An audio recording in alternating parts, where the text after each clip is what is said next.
नमस्कार। जनमानस विवेचना में आपका स्वागत है। मैं हूं अमलेंदु भूषण खां। शरद पवार एनसीपी के अध्यक्ष तथा कथित अध्यक्ष अब कहा जा सकता है, क्योंकि उनके भतीजे ही शरद पवार को चुनौती दे दिए हैं और एनसीपी पर वो अपनी दावेदारी पेश कर रहे हैं। एक तरफ शरद पवार हैं तो दूसरी तरफ अजीत पवार। अजीत पवार कहते हैं उनके साथ पूरी पार्टी है, जबकि शरद पवार कहते हैं जो अधिकांश नेता उनके साथ हैं। दोनों तरफ से टसल जारी है।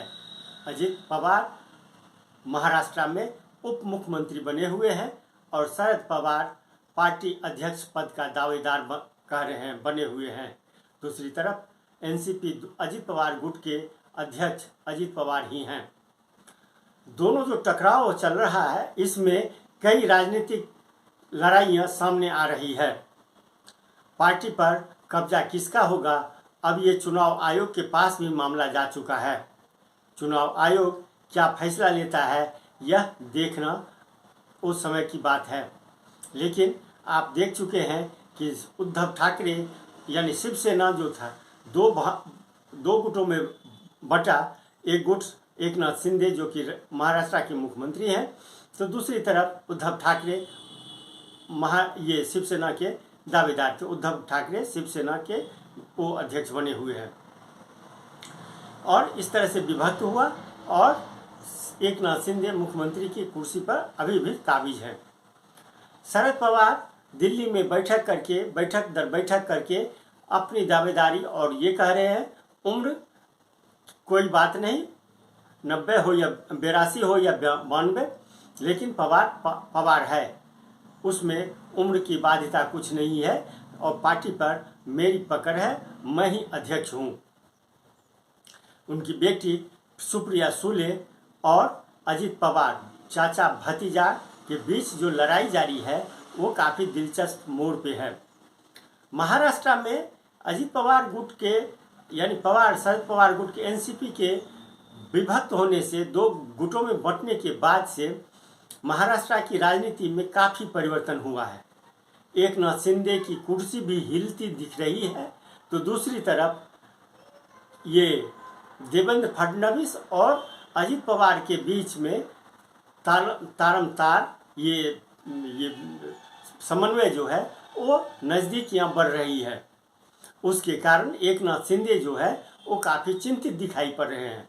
वो अपनी दलील दे रहे हैं, लेकिन यह तो समय ही बताएगा जो देवेंद्र फडणवीस और अजीत पवार की दोस्ती एकनाथ शिंदे पर कितनी भारी पड़ेगी। इधर शरद पवार अपनी कुर्सी और अपनी पद प्रतिष्ठा को बचाए रखने के लिए एड़ी चोटी एक किए हुए हैं।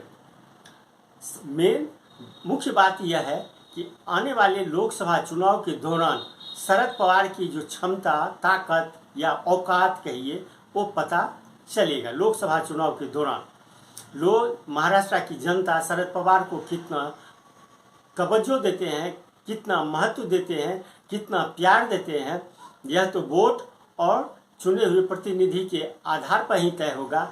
लेकिन शरद पवार अभी भारी मुश्किल का सामना कर रहे हैं। उधर एकनाथ शिंदे शिवसेना को दो भागों में विभक्त करके अपनी ताकत का आजमाइश उनको विधानसभा चुनाव में देखना पड़ेगा या लोकसभा चुनाव के दौरान उनको देखना पड़ेगा। लोकसभा चुनाव के लिए पार्टियों के बीच में सीटों के बंटवारे को लेकर के काफ़ी रसाकसी शुरू हो गई है, चाहे महाराष्ट्र हो या देश के अन्य प्रदेश हों। अब सीट एकनाथ शिंदे को कितनी मिलती है लोकसभा चुनाव के दौरान और एनसीपी अजीत पवार के गुट को कितनी मिलती है, बीजेपी कितने पे चुनाव लड़ती है, यह देखना होगा। इधर शरद पवार की एनसीपी जो दो भागों में विभक्त हुआ है, तो अब जाहिर है जो कांग्रेस और शिवसेना उद्धव ठाकरे शरद पवार को उतनी सीटें नहीं देंगे जितनी सीटें ये मांग करेंगे। यानी कांग्रेस जो है वो ज़्यादा सीटें पर चुनाव लड़ना चाहेगी।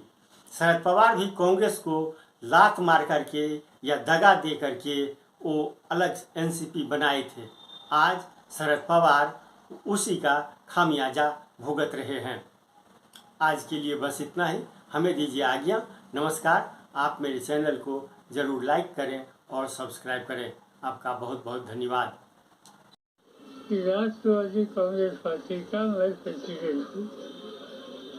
दूसरा किसी ने अपने नाम पर स्टेटमेंट दे दिया, कुछ बात कही, तो बात कह सकते हैं, इसमें कोई इम्पोर्टेंस नहीं, कोई सच्चाई नहीं है, कोई भी कोई विचार। आप मेरे चैनल को ज़रूर लाइक करें और सब्सक्राइब करें। आपका बहुत बहुत धन्यवाद भाइयों। आप मेरे चैनल को ज़रूर सब्सक्राइब करें। आपका प्यार मिलेगा तो फिर मेरा हौसला बढ़ेगा। धन्यवाद।